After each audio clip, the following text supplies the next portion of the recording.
ओम नमः शिवाय। हर हर महादेव। इस वीडियो में हम जानेंगे सोमवार के व्रत में जरूर सुने ये कथा, मिलेगी शिव पार्वती की कृपा। सोमवार का दिन शंकर भगवान को समर्पित होता है। आज के दिन भक्त भोलेनाथ को प्रसन्न करने के लिए विशेष पूजा अर्चना करते हैं। कुछ लोग आज के दिन व्रत भी रखते हैं ताकि शिव जी की विशेष कृपा प्राप्त की जा सके। बाबा भोलेनाथ के आशीर्वाद के लिए आप भी सोमवार का व्रत कर रहे हैं तो शिव कथा को पढ़कर या सुनकर इस उपवास को जरूर पूरा करें। सोमवार का दिन भगवान शंकर को समर्पित है, इसलिए इसकी जो विधि है, नारद पुराण के अनुसार सोमवार व्रत में व्यक्ति को प्रातः स्नान करके शिव जी को जल और बेलपत्र चढ़ाना चाहिए तथा शिव गौरी की पूजा करनी चाहिए। शिव पूजन के बाद सोमवार व्रत कथा सुननी चाहिए। इसके बाद केवल एक समय ही भोजन करना चाहिए।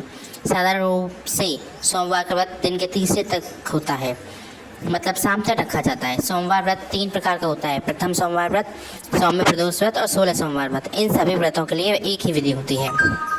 सोमवार की व्रत कथा। एक समय की बात है, किसी नगर में एक साहूकार रहता था। उसके घर में धन की कोई कमी नहीं थी, लेकिन उसकी कोई संतान नहीं थी। इस कारण वह बहुत दुखी था। पुत्र प्राप्ति के लिए वह प्रत्येक सोमवार व्रत रखता और पूरी श्रद्धा के साथ शिव मंदिर जाकर भगवान शिव और पार्वती की पूजा करता था। उसकी भक्ति देखकर एक दिन माँ पार्वती प्रसन्न हो गए और भगवान शिव से उस साहूकार की मनोकामना पूर्ण करने का आग्रह किया। पार्वती जी की इच्छा अनुसार भगवान शिव ने कहा कि हे पार्वती, इस संसार में हर प्राणी को उसके कर्मों का फल मिलता है और जिसके भाग्य में जो है उसे भोगना ही पड़ता है। लेकिन पार्वती जी ने साहूकार की भक्ति का मान रखने के लिए उसकी मनोकामना पूर्ण करने की इच्छा जताई। माता पार्वती के आग्रह करने पर शिव जी ने साहूकार को पुत्र प्राप्ति का वरदान तो दिया, लेकिन साथ भी यह भी किया कि उसके बालक की आयु केवल 12 वर्ष हो गई। माता पार्वती और भगवान शिव की बातचीत को साहूकार सुन रहा था। उसे ना तो इस बात की खुशी थी और ना ही दुख। वह पहले की बातें शिव जी की पूजा करता रहा। कुछ समय के बाद साहूकार के घर पुत्र का जन्म हुआ। जब वह बालक 11 वर्ष का हुआ तो उसे पढ़ने के लिए काशी भेज दिया गया। साहूकार ने पुत्र के मामा को बुलाकर बहुत सारा धन दिया और कहा कि तुम इस बालक को काशी विद्या प्राप्ति के लिए ले जाओ और मार्ग में यज्ञ कराना, जहाँ भी यज्ञ कराओ ब्राह्मणों को भोजन कराते और दक्षिणा देते हुए जाना। दोनों मामा भांजे इसी तरह यज्ञ कराते और ब्राह्मणों को दान दक्षिणा देते काशी को चल पड़े। रात में एक नगर पड़ा जहाँ नगर के राजा की कन्या का विवाह था, लेकिन जिस राजकुमार से उसका विवाह होने वाला था वह एक आंख से काना था। राजकुमार के पिता ने अपने पुत्र के काना होने के बाद छुपाने के लिए एक चाल सोची। साहूकार के पुत्र को देखकर उसके मन में विचार आया। उसने सोचा, क्यों ना इस लड़के को दूल्हा बनाकर राजकुमारी से विवाह करा दूँ। विवाह के बाद इसको धन देकर विदा कर दूंगा और राजकुमारी को अपने नगर ले आऊँगा। लड़के को दूल्हे के वस्त्र पहनाकर राजकुमारी से विवाह कर दिया गया, लेकिन साहूकार का पुत्र ईमानदार था। उसे बात न्याय संगत नहीं लगी।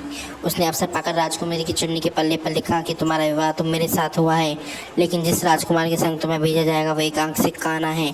मैं तो काशी पढ़ने जा रहा हूँ। जब राजकुमार ने चुन्नी पल्ले की बातें पढ़ी तो उसे अपने माता पिता की यह बात बताई। राजा ने अपने पुत्री को विदा नहीं किया, जिससे बात वापस चली गई। दूसरी ओर साहूकार का लड़का उसका मामा काशी पहुंचे और वहाँ जाकर उन्होंने यज्ञ किया। जिस दिन लड़की की आयु 12 साल हुई उसी दिन यज्ञ रखा गया। लड़के ने अपने मामा से कहा कि मेरी तबीयत कुछ ठीक नहीं है। मामा ने कहा कि तुम अंदर जाकर सो जाओ। शिव जी के वरदान अनुसार कुछ ही देर में उस बालक के प्राण निकल गई। माता भांजे को देखकर उसके मामा ने विलाप शुरू किया। संयोगवश उसी समय शिव जी और माता पार्वती उधर से जा रहे थे। पार्वती ने भगवान से कहा, स्वामी, मुझे इसके रोने के स्वर सहन नहीं हो रहा, आप इस व्यक्ति के कष्ट को अवश्य दूर करें। जब शिवजी मृत बालक के समीप गए तो बोले कि यह तो साहूकार का पुत्र जिसे मैंने 12 वर्ष की आयु का वरदान दिया था। अब इसकी आयु पूरी हो चुकी है। लेकिन मातृभाव से वो और माता पार्वती ने कहा कि हे महादेव, आप इस बालक को और आयु देने की कृपा करें, अन्यथा इसके वियोग में से माता पिता भी तड़प तड़प कर मर जाएंगे। माता पार्वती के आग्रह करने पर भगवान शिव ने उस लड़के को जीवित होने का वरदान दिया। शिव जी की कृपा से वह लड़का जीवित हो गया। शिक्षा समाप्त करके लड़का मामा के साथ अपने नगर की ओर चल दिया। दोनों चलते चलते उसी नगर पहुंचे जहाँ उसका विवाह हुआ था। उस नगर में भी उन्होंने एक का आयोजन किया। उस लड़के की ससुर ने उसे पहचान लिया और महल में ले जाकर उसकी खातिरदारी की और अपनी पुत्री को विदा किया। इधर साहूकार उसकी पत्नी भूखी प्यासे रहकर बेटे की प्रतीक्षा कर रहे थे। उन्होंने प्रण रखा था यदि उन्हें अपने बेटे की मृत्यु का समाचार मिला तो वह भी प्राण त्याग देंगे, परंतु अपने बेटे के जीवित होने का समाचार पाकर बेहद प्रसन्न हुए। उसी रात भगवान शिव ने व्यापारी के स्वप्न कहा, इस सृष्टि मैंने तेरे सोमवार के व्रत करने और व्रत कथा सुनने से प्रसन्न होकर तेरी पुत्र को लंबी आयु प्रदान की है। इसी प्रकार जो कोई सोमवार व्रत रखेगा या कथा सुनता है या पढ़ता है उसके सभी सुख मिलते हैं और दुख सभी दूर हो जाते हैं और समस्त मनोकामनाएं पूर्ण होती हैं। ऐसी ही वीडियोस के लिए हमारे चैनल को सब्सक्राइब करें। तथा आपको एक बात बतानी है कि आपको जो आरती करनी है वो इस प्रकार है।